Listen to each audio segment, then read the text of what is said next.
Boa noite a todos.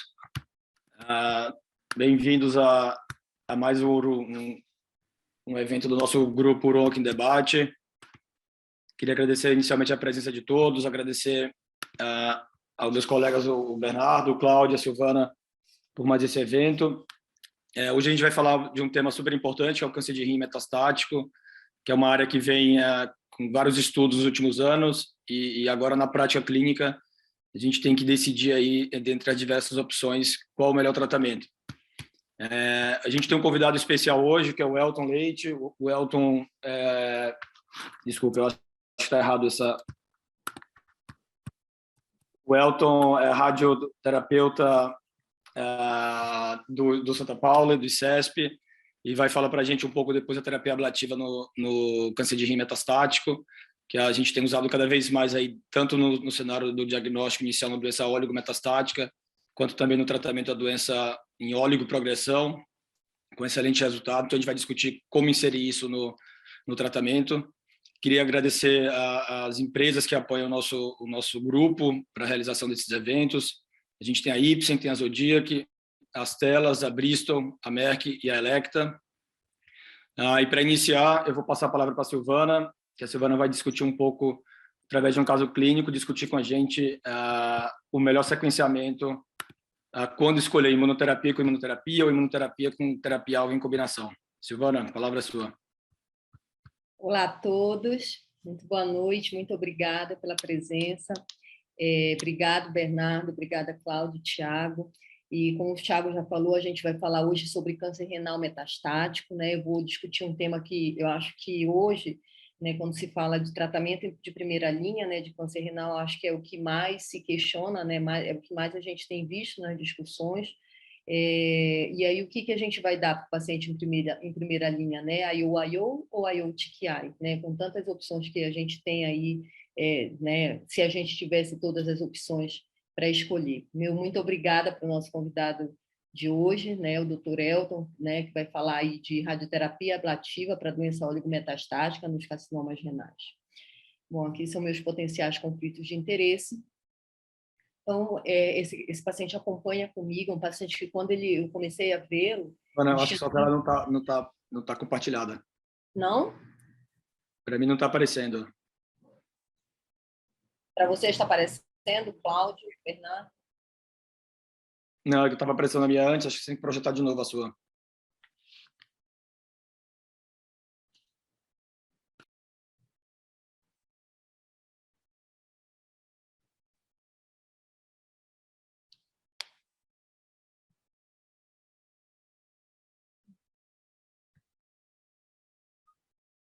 Enquanto ela abre, a gente pode descontrair aqui um pouco, né? A gente está tentando transformar o Elton em oncologista clínico e clínico geral, mas a gente ainda não conseguiu, mas já a gente vai conseguir.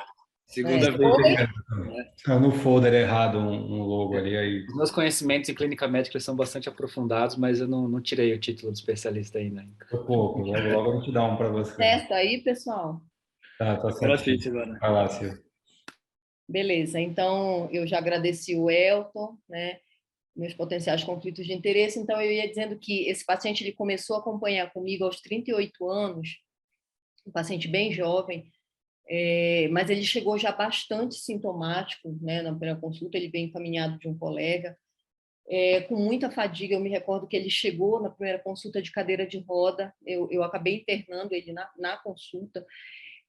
Um paciente que vinha com a história de sudorese noturna, uma perda ponderal aí de uns 20 quilos nos últimos meses, e aí ele já vinha de uma investigação prévia no outro hospital, ele já chegou para mim com PS2, e aí, né, já chegou com essa tomografia mostrando essa massa aí no rim esquerdo.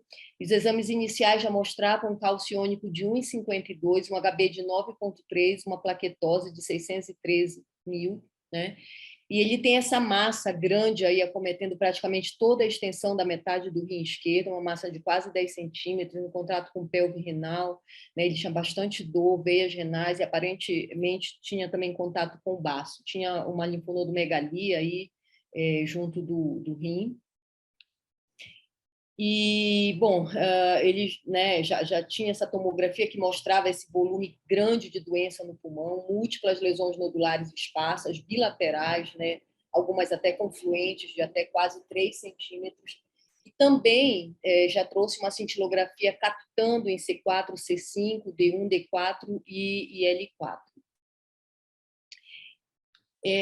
Bom, esse exame ele não trouxe, e eu pedi, né, logo que, já que ele internou, eu pedi uma ressonância de crânio, mas eu queria até discutir isso com vocês, né, discutir com o Tiago, um oncologista. Tiago, você costuma pedir ressonância de crânio? Porque ele veio assintomático, a ressonância dele era normal, mas eu, assim, isso é, né, bastante discutível, mas eu particularmente acabo pedindo ressonância de crânio, eu já me surpreendi com lesões pequenas, né, em pacientes assintomáticos. Você acaba pedindo ou você só pede se o paciente tiver sintoma? Por guideline, a gente só pede se tiver sintoma, né, por indicação, Silvana, mas eu, na prática clínica, eu acabo solicitando também, ainda mais paciente com grande volume de doença como esse, porque às vezes a gente se depara na evolução da doença com uma progressão central, a gente não sabe se é algo que já existia antes ou que surgiu depois, então eu tenho acrescentado nos exames iniciais, sim, uma ressonância. Isso né, realmente é de se discutir. Eu acabo pedindo pelo mesmo motivo, né, assim, enfim, e ainda mais um paciente grave como esse. Mas assim, a ressonância dele era normal.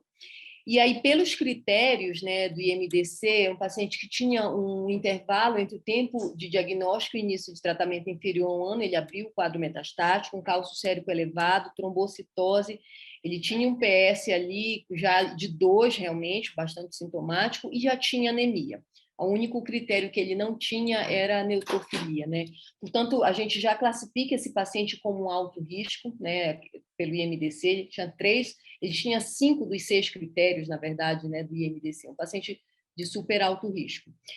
Bom, eu queria discutir, né, com os cirurgiões, com o Cláudio, se você faria, se esse paciente chegasse hoje, Cláudio, para você no consultório, você tem proposto nefrectomia para esses pacientes? Eu queria a opinião de vocês. Boa noite, Silvana, boa noite, Elton, o nosso radioterapeuta e oncologista clínico, o Bernardo e o Tiago. Olha, Silvana, na verdade, assim, eu não... Acho que esse caso específico, obviamente, de alto risco, muita metástase fora do rim, não vejo indicação de nefrectomia, pelo menos nesse momento. Hoje, por coincidência, eu atendi um paciente no Unicesp que fez uma nefrectomia e fez uma metastasectomia de pulmão, mas ele tinha linfonodo também na supraclavicular e que estava tomando esses imunoterápicos e estava super bem, depois de 4 anos e meio, quase 5 anos. Enfim, então é possível, mas era um caso diferente, com um tumor maior no rim, pequenas lesões fora, na verdade tinham basicamente esse linfonodo e a lesão pulmonar. E aí ficou bem. Agora, nesse seu caso, infelizmente, eu não vejo indicação. Eu acho que hoje em dia, né, Silvana, com os dados do Carmena, com os dados dos estudos de fase 3 com terapia sistêmica, um benefício importante, acho que a nefrectomia realmente está sendo reservada por um caso de uma boa resposta à terapia inicial sistêmica, de consolidação, ou um paciente bastante sintomático que precise de controle local. Pelo menos na prática clínica, eu acho que a indicação é essa, né? Eu vejo um pouquinho diferente, viu, Tiago? O Carmena é muito bonitinho, mas é assim, o paciente que tem uma... Imagina que esse paciente não tivesse aquele bando de bolinha no tórax. Tem uma lesão pulmonar que eventualmente pode ser até assim grande, mas não, obviamente não absurdo, mas é única. E aí você tem o tumor no rim, quer dizer, não sei se ali não cabe. O problema é quando tem muita metástase, que aí não tem o que fazer, do ponto de vista cirúrgico, num radioterápico, você não tem como ficar caçando bolinha, e não é o foco, né? Então, eu ia comentar exatamente isso, né, Cláudio? Assim, eu vejo, né, assim, 2 indicações. Quando você tem uma doença oligometastática, por exemplo, se você tem uma lesão renal e se você tem uma única lesão óssea, né, os radioterapeutas aí estão aí e podem opinar também. Eu acho que talvez esse seja um paciente para nefrectomia, eu concordo, né? Ele tem uma única lesão que você consegue lá tratar, e aí talvez a nefrectomia vá bem. Ou, então, se esse paciente é muito sintomático, se ele está sangrando, se ele tem dor, e aí a nefrectomia se faz imperiosa naquele momento, ainda que a gente atrase o tratamento sistêmico. Porque eu acho que a grande questão aqui, né, que acho que o Thiago quis dizer, assim, atrasar hoje o tratamento sistêmico, né, com os dados que a gente tem de imunoterapia, com os dados que a gente tem do Carmina, talvez, realmente eu acho que isso ficou restrito para um subgrupo seleto de pacientes, né? Ou talvez aquele que você vai conseguir tratar a oligometástase e deixar esse paciente sem tratamento por um tempo, ainda que a gente considere que isso seja mais uma linha de tratamento, né? A gente não tem a intenção de curar esse doente, ou naqueles casos em que o paciente está muito sintomático. Eu não sei se Elton e Bernardo, se vocês têm experiência aí de tratamento de câncer renal de doença oligometastática, mas eu falo porque outro dia eu discuti um caso bem semelhante, em que o paciente fez nefrectomia, tratou com SBRT a lesão, e assim, eu acho que perfeito, eu acho que cabe. Né? Qual que é a opinião de vocês sobre esse cenário? Pode falar, eu primeiro, depois eu falo.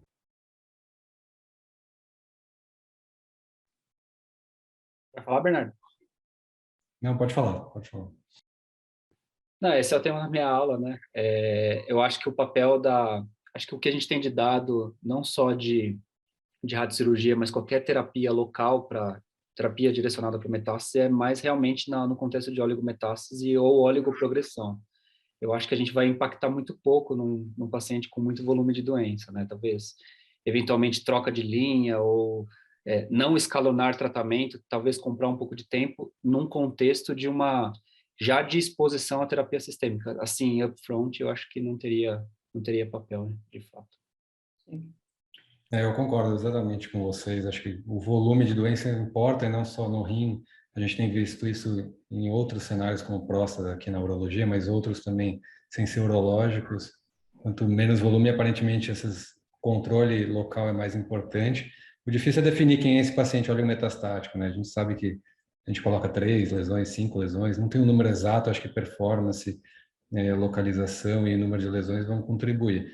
Ao mesmo tempo, conforme vocês vão melhorando a terapia sistêmica, esse papel de tratamento local vai se perdendo, a não ser num cenário de resgate, como o Elton falou, que a aula dele vai comentar um pouco sobre isso, onde você quer segurar uma lesão que escapou, algo desse tipo, né? Então é uma balança, mas acho que pouco volume é a chave ainda. Bom, e sobre, né, terapia sistêmica, a gente vai comentar, né, mais para frente, logo mais, né, todas essas.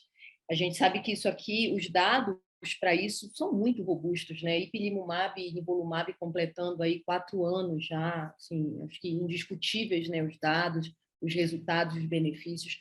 Cabozantinib com nivolumab, avelumab com Ax, enfim, eu acho que cada uma dessas combinações tem, né, a sua particularidade. A gente vai rapidamente discorrer um pouco sobre isso. Bom, mas esse paciente já veio nefrectomizado, para mim, ele tinha um carcinoma de células renais, realmente do tipo células claras, né? Até fizeram uma linfadenectomia, ele tinha 2 linfonodos comprometidos, e aí ele começou, na ocasião, né, isso 2018, a gente já tinha aprovação do Checkmate 214, eu comecei para ele nivolumab com ipilimumab. E a resposta dele foi incrível, foi realmente fantástica. Ele rapidamente recuperou performance, recuperou hemograma, né, redução do número, do tamanho das linfonodomegalias, né, e persistiam apenas algumas discretas heterogeneidades ali no sítio pré-vascular subcarinal. Infelizmente, eu não consegui essa imagem para trazer para vocês, mas foi incrível. Assim, os nódulos pulmonares foram reduzindo, né, gradativamente com o tratamento. E a mesma coisa, né, tinha uma nodularidade alongada só em 2018 no lobo superior direito de aspecto inespecífico, né? E aquela linfonodomegalia pré-sacral que ele tinha já no início, ele já não tinha mais em 2018. Bom, alguns meses depois, esse paciente acabou tendo uma oligoprogressão em um nódulo pulmonar. Eu até achei que pudesse ser outra coisa, biopsiei de fato, né, ele teve realmente uma oligoprogressão nesse nódulo. E aí eu queria voltar a discutir com vocês o que vocês fariam, porque lembrem, né, um paciente, na ocasião, com 39 anos, que tinha todo aquele volume de doença, né, um alto risco, que teve essa resposta quase que completa, né, por imagem, né, as lesões ósseas desapareceram, o pulmão também, E assim, ele estava vivendo a vida dele normalmente, né? Querendo voltar para o trabalho, ganhou 10 quilos aí com esse 1 ano de tratamento. O que vocês fariam num cenário como esse, né? Trocaria já, enfim, já exporia esse paciente a um TKI, já que ele tomou só imunoterapia? E se fosse trocar qual, Thiago? Cabo ou axitinib? Ou vocês fariam SBRT, ou então talvez manter nível e observar a próxima imagem. O que vocês acham aqui nesse caso? Acho que a gente vai entrar um pouco, talvez, no tema da aula do Elton. Não sei se seria bom a gente passar, talvez, a discussão para o Elton, passar a aula dele, depois a gente volta para o caso, porque eu achei um caso interessante para a gente discutir SBRT em oligoprogressão, paciente com uma resposta boa à primeira linha com nível IP. A gente sabe que alguns pacientes têm uma resposta excelente, sustentada ao longo do tempo, e a gente consegue, aí, talvez com uma SBRT, garantir essa primeira linha, não trocar de tratamento precocemente. Então, eu pensaria em fazer isso, ainda mais que confirmou a progressão com biópsia, eu já pensaria em tratar. Tá. Bom, então eu vou deixar para o Elton discutir um pouquinho mais à frente, mas foi exatamente o que eu propus para ele. Bom, então, essas são, né, todas as opções que a gente tem hoje de tratamento, não são poucas, são pelo menos 5, né? Uma delas sem ganho de sobrevida global, mas, de qualquer forma, né, atingindo aí os endpoints primários desse estudo. A gente tem o Checkmate 214, foi o primeiro estudo, imuno com imuno, né, IO, ipilimumab com nivolumab. A gente sabe que tem as toxicidades iniciais dos primeiros 4 ciclos com 2 drogas, mas depois o paciente que vai bem segue só com nivolumab e normalmente vai muito bem. E aí depois a gente tem pembro com axitinib, né, o Keynote 426, também uma excelente opção. O Javelin, né, avelumab com axitinib, esse estudo, ele até hoje, ele ainda é considerado imaturo, a gente não tem dado de sobrevida global dele.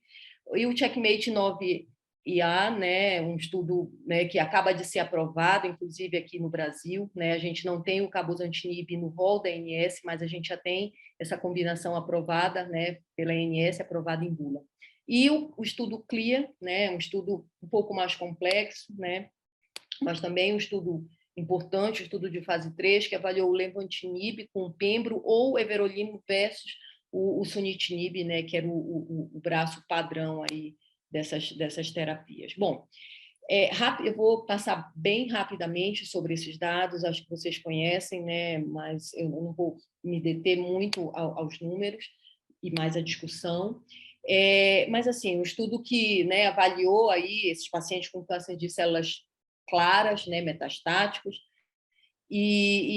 né, tinham com endpoint primário sobrevida livre de progressão e sobrevida global, e claramente esse estudo ele é positivo, né, como eu disse, acho que todo mundo conhece esses dados, e isso, né, para o risco intermediário e desfavorável. O que se viu de interessante é que, para o risco favorável, não houve diferença quando você oferecia ipinivo versus o sunitinib, né, as curvas elas foram bem juntas e, no final, essas curvas se cruzam, não houve benefício para os pacientes de risco favorável. Aqui tem uma grande discussão, né, Thiago? Eu particularmente, não faço ipinivo para um risco favorável, né? Alguns oncologistas defendem fazer, porque, apesar desse resultado, você tem aí uma taxa de resposta completa da ordem de 11%, na minha opinião, não justifica oferecer essa terapia para um risco favorável. Bom, E o endpoint primário do estudo era para o risco intermediário e o risco alto, né? Então, a aprovação de bula é para o risco intermediário e para o risco alto. O risco favorável, ainda mais hoje com dados da combinação a imunoterapia com TKI, acho que não tem muito sentido oferecer nível IP para esses pacientes. Não tem aprovação de bula no estudo, a gente não vê o benefício. Então, a discussão vai ser imuno com TKI ou então tratamento com TKI isolado, né? Que essa discussão ela é recorrente, né? Sempre vem, algumas pessoas defendem, mas, assim, eu concordo, eu não faço, particularmente eu não faço. Bom, e aí, quando a gente vê, né, taxa de resposta da ordem de 40%, né? Lembrando, né, que é um paciente metastático e tudo mais, né? Taxa de resposta completa da ordem de 10%. Né, e pacientes ainda em resposta, né, quando esses dados foram publicados na ESMO em 2020. Passando para o estudo Keynote 426, né, aquele estudo que avaliou, né, o pembrolizumab com o axitinib versus o sunitinib. Então, o desenho do estudo era realmente bastante semelhante, né? E 2 anos depois o paciente seguia só com axitinib, então ele tomava o pembrolizumab, né, por um tempo, né, por pelo menos 2 anos. O que a gente vê de diferença em resultado, bom, tanto aqui a diferença, né, tanto o risco intermediário quanto o risco desfavorável e o risco favorável se beneficiaram, né? Aqui a gente vê com o TKI uma taxa de resposta maior, lembrando, né, o ipinivo, uma taxa de resposta da ordem de 38%, 40%. Aqui a gente vê essa taxa de resposta se aproximando de 60%, né? E, como eu disse, né, a mesma coisa a gente vê para o risco favorável. Então, um estudo claramente positivo para toda a população. O estudo Javelin, né? Silvana, só um pouco ali na parte do risco favorável, do Keynote 426, a população geral incluía, né, o risco favorável. Mas vendo a análise sobre grupo depois, até vendo o follow-up mais longo do estudo, a gente vê que a população do risco favorável talvez não tenha um benefício aí assim, terapia combinada. o Então, a discussão tratamento foi... fica nesses pacientes, né? Se vale a pena dar toxicidade de 2 anos de terapia combinada ou não para essa população. Se oferece na tua prática para o risco favorável? Então, eu vou discutir isso mais para o final, né, Thiago? Assim, quando você vê... O tratamento foi oferecido para todo mundo, em bula, né, ele está aprovado para todo mundo, né, e a taxa de resposta, eu acho que, né, teoricamente, justificaria isso. Quando a gente vê a curva de sobrevida aqui, a gente vê que é bem, né, assim, elas se cruzam realmente, mas sobrevida livre de progressão é positivo para o risco favorável também. Então, isso, né, acabou sendo aprovado para todo mundo. Mas a grande questão, né, Thiago, e aí quando a gente discute IO versus IO-TKI, é isso. Será que é para todo mundo? Será que o risco favorável, um paciente com pouca lesão, como eu falei, será que precisa receber, né, um TKI mais imunoterapia? Acho que é uma grande discussão, né? Bom, e o Javelin, né, que é aquele estudo com avelumab mais axitinib, desenho do estudo bastante parecido, né?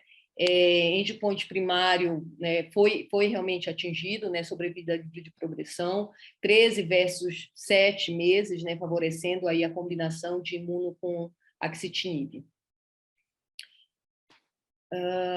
Bom, vamos falar um pouco do Checkmate 9A, né, um estudo que eu considero muito, muito importante aí dessas combinações, né, de todas essas combinações.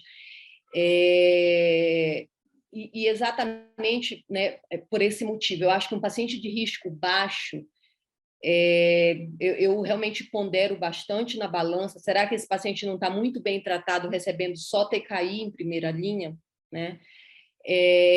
Mas aquele paciente com mais lesão, né, aquele paciente que tem lesão óssea, lesão visceral, esse paciente é o paciente para quem eu vou considerar, né, e para quem eu acho que mereça, que precise de uma taxa de resposta mais alta, como esse paciente que eu apresentei, por exemplo, né, seria um paciente para quem eu ofereceria nivolumab com cabozantinib.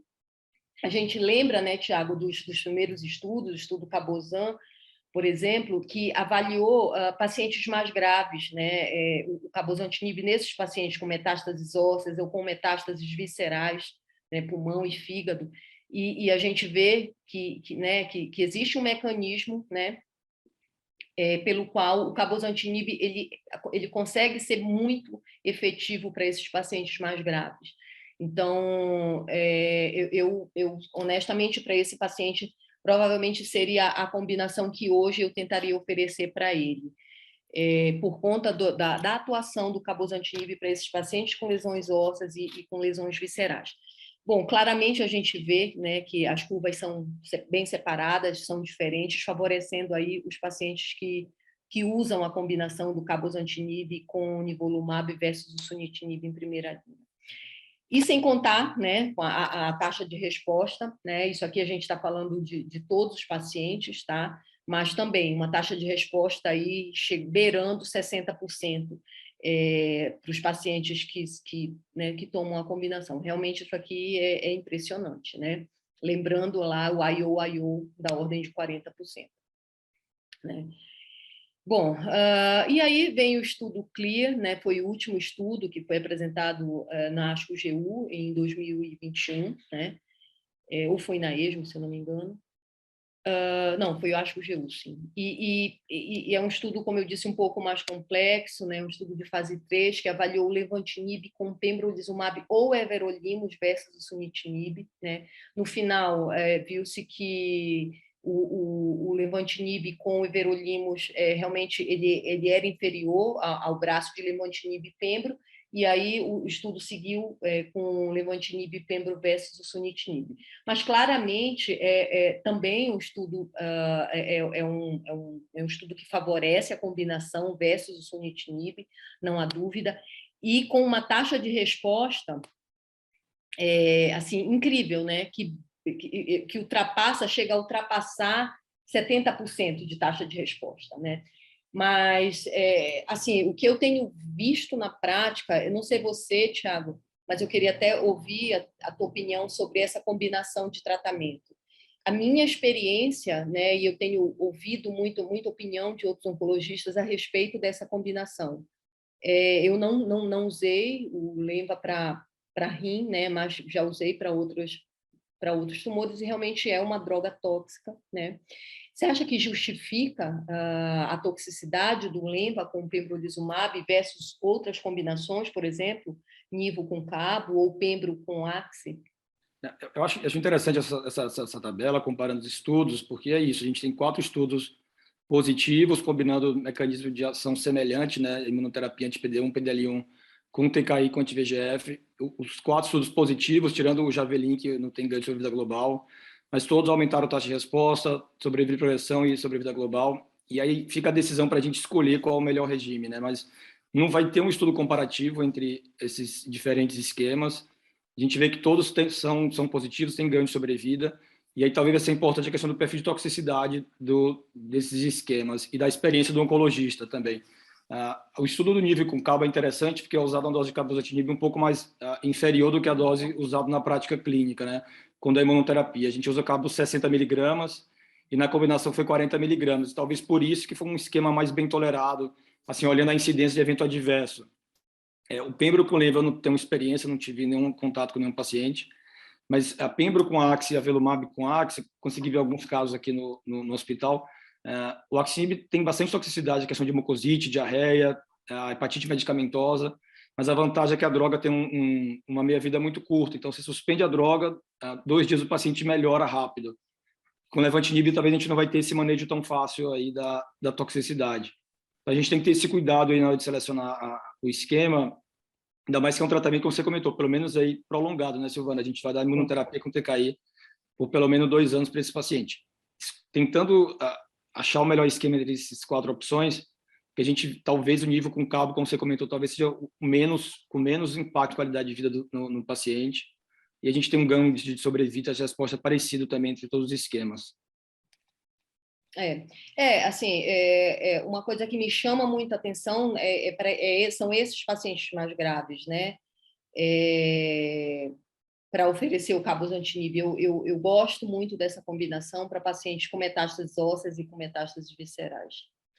Bom, mas se a gente olhar, né, o NCCN agora de 2022, se você olhar, né, para risco intermediário e risco desfavorável, todas essas combinações estão como categoria 1, axe com pembro, cabo com nivo, IP nivo, lenva e pembro, ou mesmo cabozantinib, né? E para risco favorável, a gente vê que a gente realmente não acha aqui o ipilimumab com o nivolumab, porque, como a gente falou, né, o estudo foi negativo para essa população. Então, acho que com qualquer uma dessas combinações, esses pacientes estariam bem tratados. A grande questão aqui é você definir, né, olhar para o paciente que você tem naquele momento, ver quais são os sítios metastáticos e a partir disso, né, obviamente, acesso e várias outras situações para definir aí qual o melhor regime, supondo que você tenha acesso, né? Silvana, você vai falar um pouco sobre isso, né? Eu ia comentar que você, no teu caso, você escolheu o nível IP, porque não tinha ainda os estudos publicados. Sim, de sim, com axe, claro, isso. E hoje, que você faria, né? Eu tivesse acho, nível Thiago, INPE ou TKI hoje primário. eu não tenho nenhuma dúvida de que eu tenderia a dar para esse paciente nível e cabo, se eu tivesse acesso, né? Se eu conseguisse dar. Acho que é o paciente para isso, né? Um paciente que chegou muito doente, muito sintomático, precisando de taxa de resposta. Felizmente ele respondeu, né, a IO, mas era um paciente para quem eu pensaria seriamente em dar combinação de nível e cabo. Mas é isso, Eu né? faria como você, daria imunoterapia com TKI, talvez pembro com Axel, pembro com Lenva, ou nível com cabo, mas é um paciente que a gente não pode perder a chance de resposta, né? E com o nível IP, a chance de resposta inicial é 40% só. Usando o Sim. pembro com Lenva chega a 70%. Então, é um paciente que você não pode correr o risco dele progredir com o tratamento inicial. Né? Sim, um paciente de 38 anos na ocasião, né? E é isso, assim, a balança, assim, são muitos fatores que vão pesar aí para a gente decidir. Risco, se é favorável, desfavorável, intermediário, se o paciente é assintomático, oligosintomático, como era o caso desse paciente, muito sintomático, tem necessidade de taxa de resposta, né? Lembrando que nem todos os pacientes metastáticos, né, Tiago e Cláudio, a gente já discutiu isso aqui várias vezes, né? Nem todo paciente, obrigatoriamente, você vai tratar com terapia sistêmica, né? Logo mais o Elton vai falar sobre isso. Eu acho que em alguns casos, tratar com radioterapia, né? E talvez até fazer nefrectomia, eu acho que em alguns casos isso cabe muito bem. Toxicidade, né? Se o paciente tem componentes mais indiferenciados ou mais agressivos, como componente sarcomatoide, né? A gente não falou sobre isso, mas esses estudos, eles têm avaliam também pacientes com componente sarcomatoide. Acesso e custo, obviamente, acabam pesando também na hora da nossa decisão. E aí, essa é a discussão, né? Como escolher a IO ou a IO-TKI? Aqui são vantagens, né, de cada um deles, né? O IO, você tem maior risco até o 4º ciclo, né? Quando a gente tem aí uma exposição a 2 drogas e depois você não lida com a toxicidade do TKI, como disse o Thiago, né? TKI não é fácil, né? Assim, pode trazer realmente bastante prejuízo para a qualidade de vida do doente. E o paciente que vai bem com o IPNIV vai muito bem. Paciente, né? Esse paciente mesmo nunca teve nenhum sintoma do tratamento dele. Temos um follow-up mais longo aí, né, um estudo que foi publicado em 2018. Temos acesso, porque as drogas são endovenosas e estão em bula. Resposta completa da ordem aí de 11% para risco intermediário e desfavorável. E, como eu disse, a gente tem aí uma taxa de resposta em torno disso para o risco favorável, embora, na minha opinião, não justifique oferecer essa terapia para paciente de risco favorável. A gente também, se pensar no sequenciamento, né, é uma outra discussão, mas quando o paciente, né, toma IO, você, né, sequencia com o TKI, acho que não tem muita dúvida, e quando você já dá a IO-TKI, você tem aí alguma dúvida em qual a próxima linha que vai oferecer. Mas quando você já oferece a IO-TKI, né, você claramente tem taxa de resposta da ordem de 60% a 70%, uma maior exposição à terapia combinada, né? Eu acho que existe um conceito na oncologia que não é só para câncer renal, é para toda a oncologia, que a gente oferece para o paciente o que há de melhor em primeira linha e ponto, né? Então, essa questão de sequenciamento mas eu acho que o velho conceito, né, de oferecer para o paciente o que a gente considera de melhor em primeira linha, isso prepondera e prevalece, né? Mas será que todos os pacientes precisam disso, como disse o Thiago, né? Será que os pacientes de risco favorável, embora eles tenham se beneficiado nesse estudo, será que é para todo mundo? Será que eu vou oferecer a IO-TKI para todos os pacientes de risco favorável, né? Especialmente para aqueles que têm baixo volume de doença? Eu acho que não, a minha opinião é não. Né? A gente já falou sobre isso aqui algumas vezes. Alguns pacientes desses com doença muito indolente, você consegue, inclusive, observar, né? Então, eu acho que essa terapia ela acaba sendo reservada para aqueles pacientes que precisam realmente de uma taxa aí, de resposta maior, né? Mas, como eu disse, o risco favorável se beneficiou. Eu acho que essas terapias são briga de gigante, né? São maravilhosas, são incríveis. Na minha opinião, mudou aí fortemente, né, e grandiosamente o prognóstico desses pacientes. Então, eu acho que é um grande desafio aí para a gente, com todas essas opções, escolher a melhor, mas acho que tem que ser sempre pautado aí nessas questões, que algumas vezes são da própria doença do paciente, algumas vezes de bom senso do médico, né?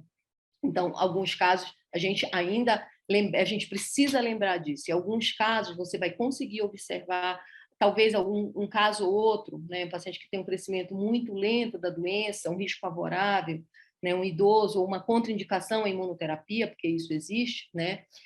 Talvez seja paciente para monoterapia, e aqueles pacientes com doença mais avançada, aqueles pacientes que vão precisar realmente de combinação, e a escolha disso vai ser pautada em todas essas coisas que a gente falou. Bom, esse meu paciente, ele hoje está sem doença nenhuma, né? E agora, abril de 2022, a gente decidiu parar o tratamento dele, né? 3 anos e pouco, 4 anos depois do tratamento. É incrível, né? O que você fez aquela lesão do pulmão? Na lesão pulmonar que estava progredindo? Na lesão do pulmão, eu tirei. Ele acabou fazendo SBRT, a gente não comentou porque o Elton vai falar já sobre isso. Ele fez SBRT e a lesão nunca mais recidivou, Thiago. Ele já estava indo para o 4º ano de imunoterapia, né? E absolutamente assintomático, trabalhando, faz esporte, é super esportista, enfim.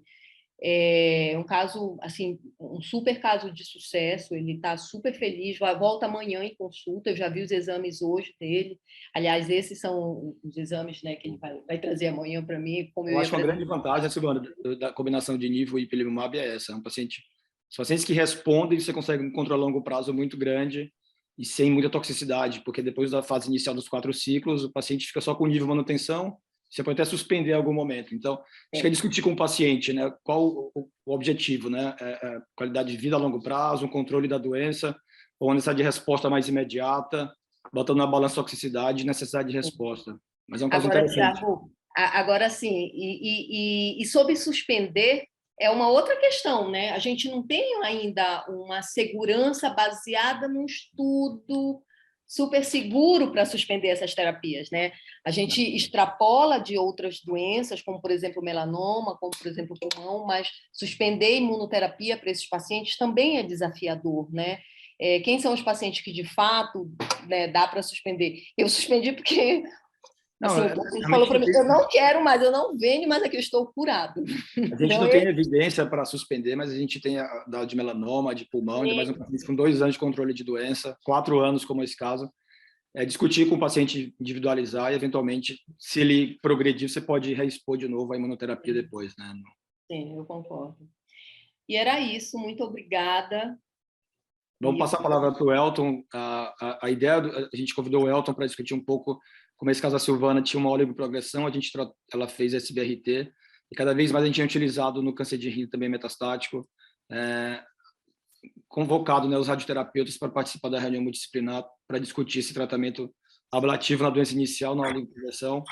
E a gente tem cada vez mais estudos sendo publicados, então a ideia do Elton fazer uma revisão para a gente aí do tratamento ablativo no câncer de rim metastático. Elton, obrigado pelo aceitar o convite, e a palavra é sua.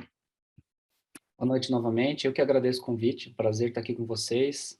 Parabéns pela iniciativa, acompanho vocês já há algum tempo. É prazer estar entre amigos aí. Obrigado, Bernardo, Silvana, Thiago, o Cláudio.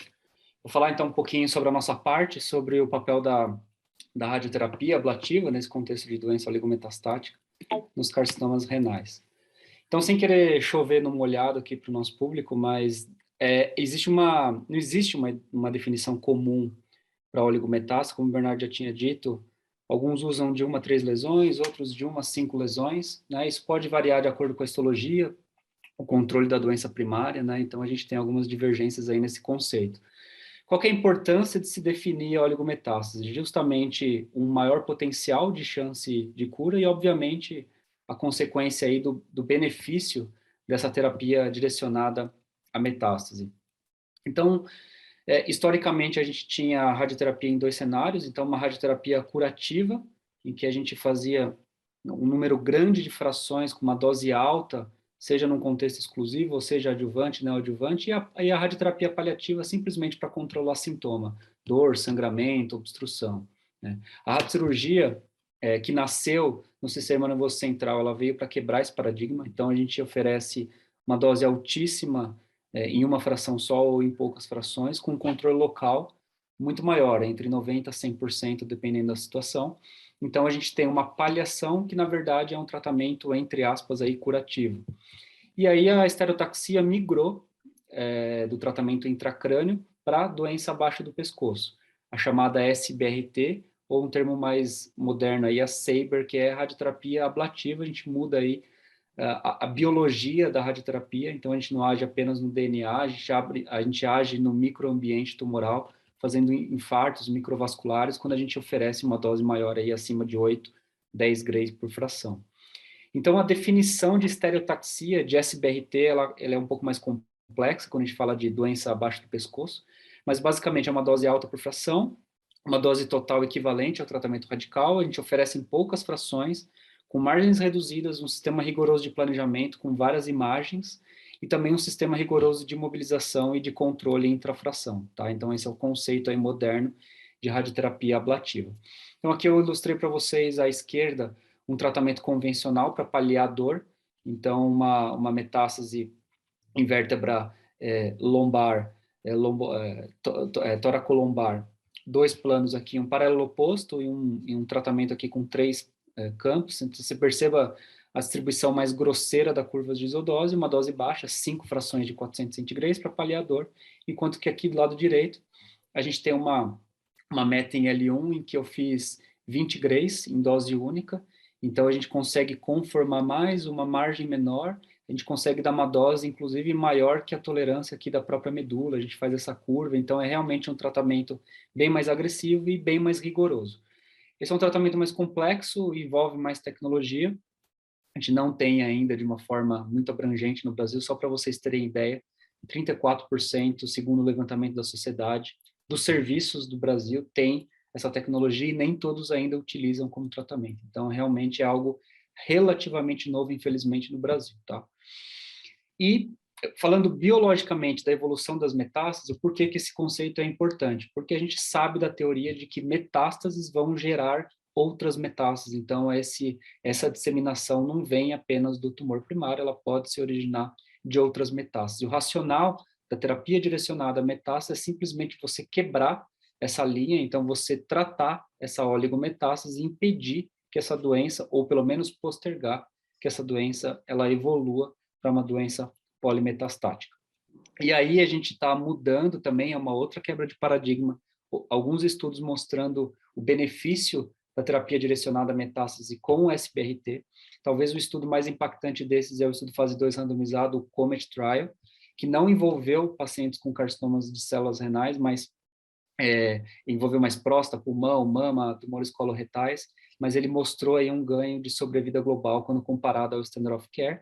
E aí, vocês conhecem, existem outros estudos, o Oriel em próstata, o Gomes em tumores de pulmão, e entre outros aí avaliando o papel da SBRT na doença oligometastática. Tá?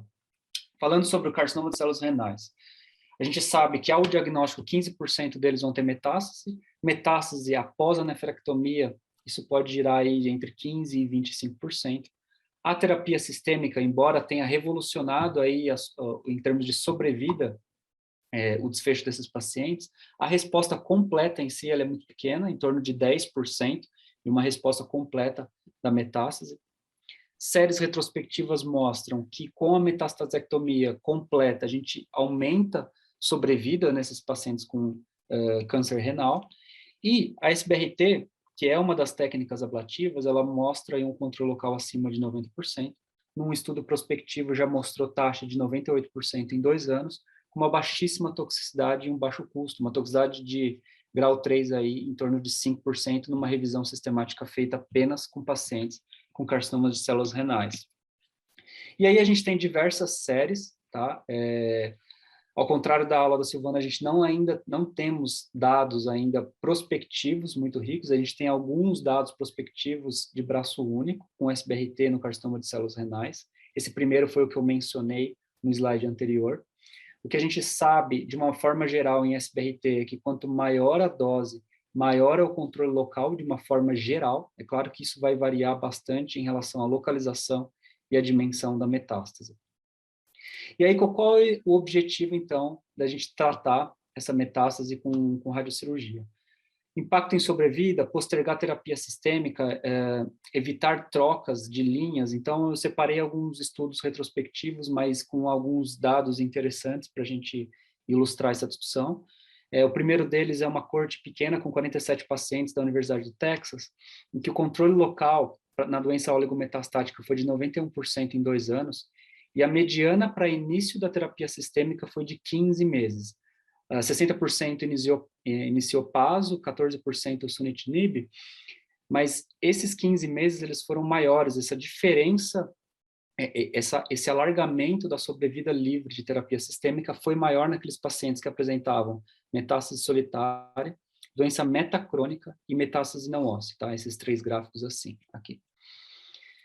Na oligoprogressão, como caso ilustrado, a gente também já começa a ter alguns dados retrospectivos. Esse aqui é o estudo do MD Anderson, em que metade dos pacientes, desses 72 pacientes que eles separaram, faziam TKI, imunoterapia ou a combinação de drogas. Todos os pacientes tinham uma doença controlada com mais de 3 meses antes da oligoprogressão. A SBRT foi satisfatória em termos de dose em todas as metástases, o controle local em 1 ano foi de 96%, a sobrevida livre de progressão 52% e uma mediana de sobrevida livre de progressão de 12 meses, ou seja, se sustentou de uma forma razoável.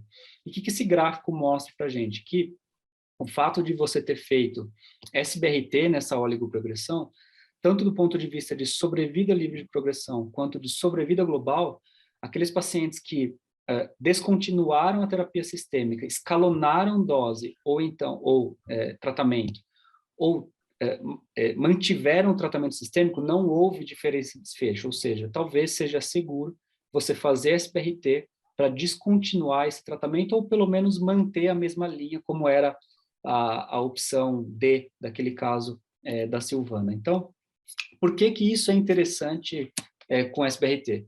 Porque a gente é barato, né, Bernardo? Assim, não no termo pejorativo da coisa, mas SBRT é muito barato.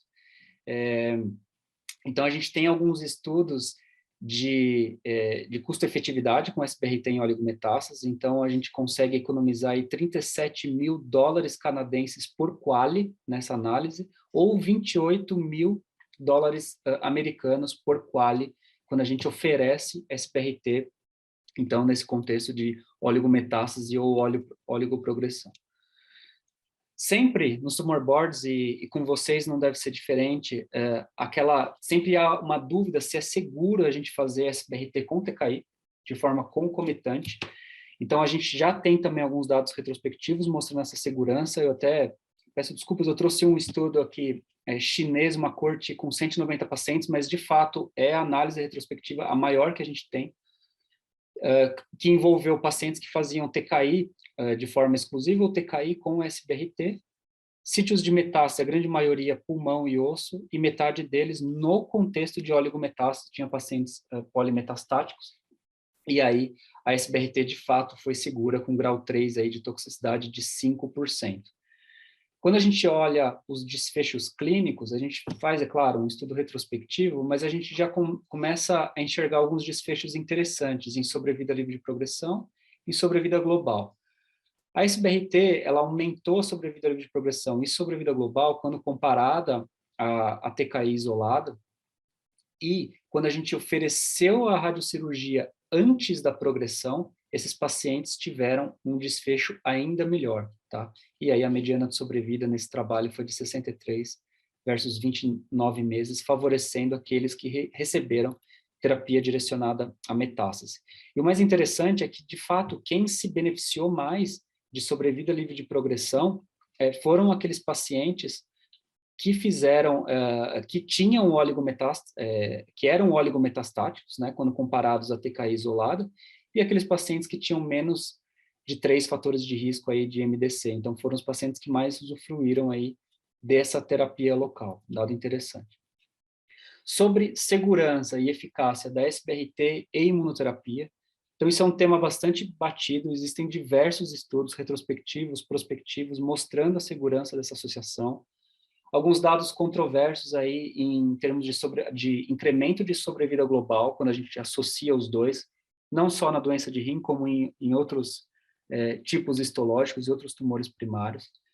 Mas eu trouxe para vocês um estudo fase 1/2 do Rapport Trial, que foi publicado mês passado na European, estudo pequeno, com 30 pacientes, e eles trataram 83 metástases, na verdade, associando SBRT a pembrolizumab, e aí com uma resposta relativamente bem sustentada e um controle local bastante satisfatório, que deu uma sobrevida livre de progressão em 1 ano de 60%, em 2 anos de 43%, e uma toxicidade grau 3 de 13%, bastante aceitável. Então, associação com o imuno também parece interessante.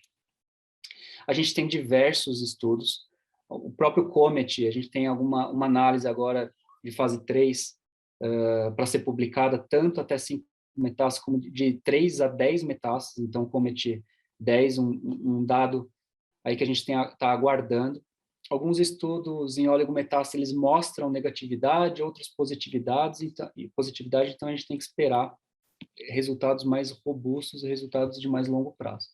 Em rim, a gente tem 3, né, avaliando o papel da SBRT, tanto num contexto de oligometástase, como no contexto de oligoprogressão, então em breve a gente vai ter algumas novidades aí.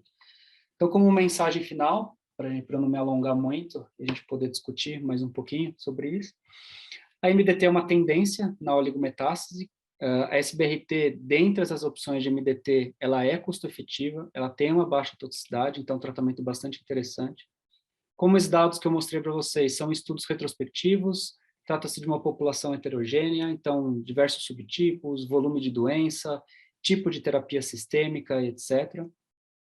O intervalo entre a radiocirurgia e a terapia sistêmica, ele parece bastante satisfatório, 1 ano, 1 ano e meio aí para progressão, o que é interessante em termos de custo-efetividade.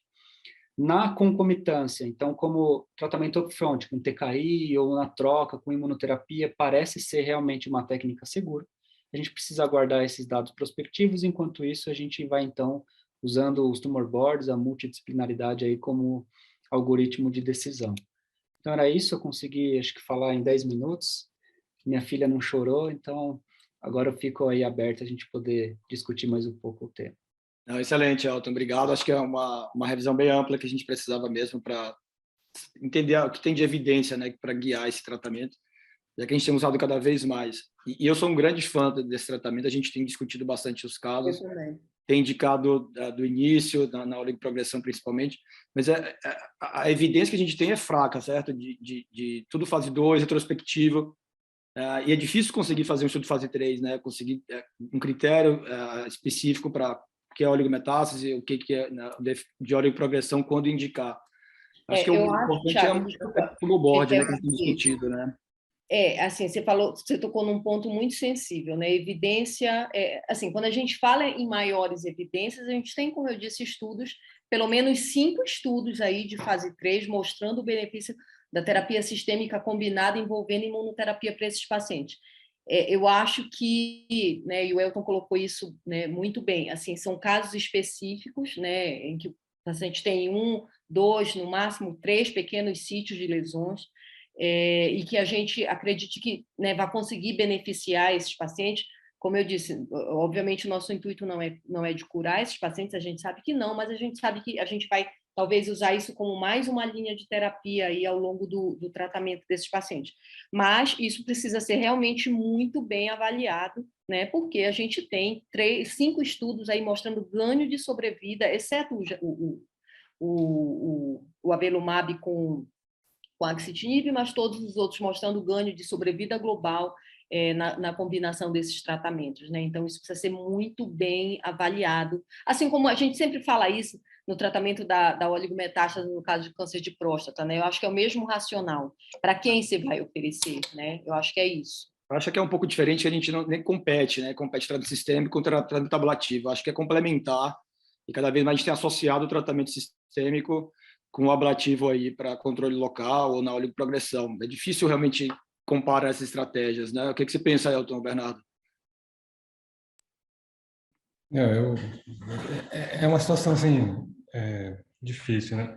Acho que primeiro eu queria parabenizar o Elton, tanto por ser pai fresco, né? Tá 2 semanas aí com um bebê pequeno, chorando ali na orelha dele, mas e também pelo conteúdo da aula. Essas aulas onde a gente tem evidências um pouco menores, não são aulas que você acha conteúdo fácil, são aulas difíceis de preparar. Ele fez uma síntese geral, é importante, desse material. Eu gosto muito de separar as coisas, né? A radioterapia tinha uma fama de não funcionar para tumores renais e os dados hoje são bem claros que com doses ablativas ele funciona tanto para cérebro quanto qualquer outra área, tanto no cenário oligometastático quanto que a gente vive discutindo casos onde precisa de controle local, não obrigatoriamente oligometastático. Então é importante usar esse tipo de tratamento para controle local. No cenário oligometastático, realmente, a evidência ainda é pequena. Eu acho que serve para aumentar o controle, e aumentando o controle a gente vai, com certeza, postergar um pouco tratamentos. Agora fica muita dúvida, qual o real impacto disso em termos clínicos, né? Depende muito do tratamento que você está fazendo sistêmico, se você vai ter ganho de sobrevida, se você vai ter ganho livre de progressão, se você vai ter feito a psicopal com imunoterapia e vai curar esses pacientes. Tudo isso realmente existem sugestões, a gente vê de vez em quando, mas ainda faltam dados assim maiores para a gente jurar que isso existe e que o quanto eles existem, né? Então é algo que a gente vai aprender no futuro. Mas eu gostei bastante da apresentação, acho que foi bem esclarecedora. Deixa ele comentar um pouquinho mais.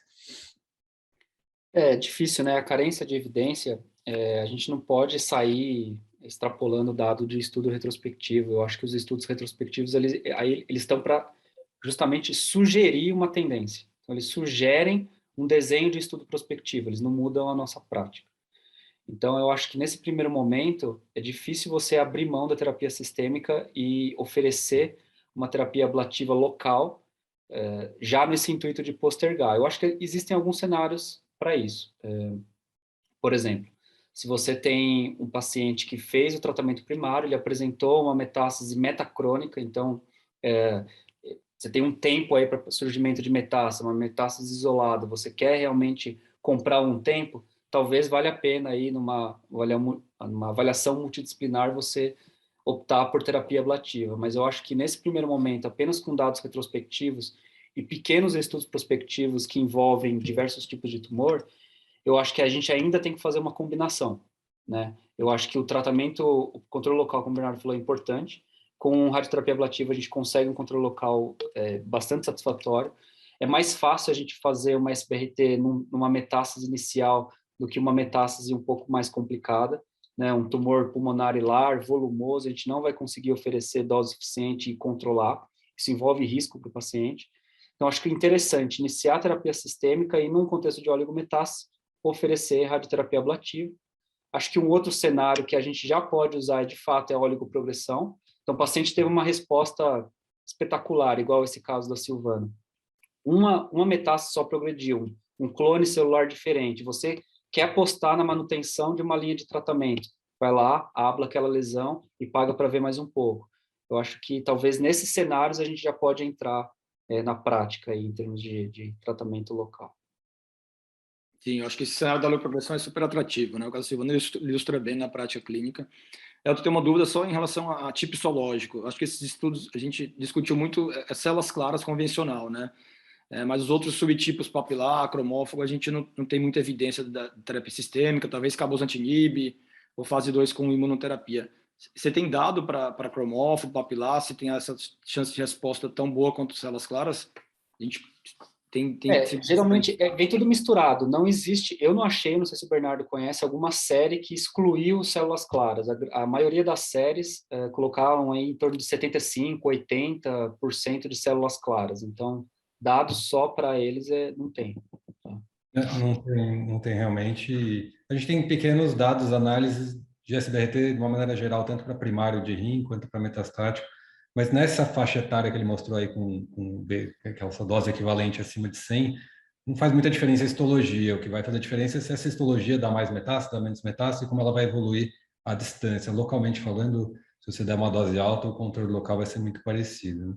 Lembrar que a gente tem, acho que o rim é o primeiro tumor desde 1920 e pouco que a gente tem dado que tirar uma metástase pode curar esses pacientes, né? Então era cirurgia, hoje a gente discute cirurgia versus outros tratamentos ablativos, então é possível em algumas situações a gente tratar esses pacientes de forma curativa, né? Não, muito bom. Pessoal, alguma dúvida? Cláudio, Silvana, algum comentário adicional? Eu queria só, mais uma vez, parabenizar o Elton, realmente excelente a aula dele, e como disse o Bernardo, realmente foi bem esclarecedora, né? A gente, enfim, que lida, né, com essas situações no dia a dia, às vezes a gente fica, né, com o pepino na mão, né? Qual que é a melhor, e agora? Né? Assim, um paciente como esse que teve uma resposta, assim, resposta completa de uma doença muito volumosa, né? E aí ele progride um pequeno sítio, né?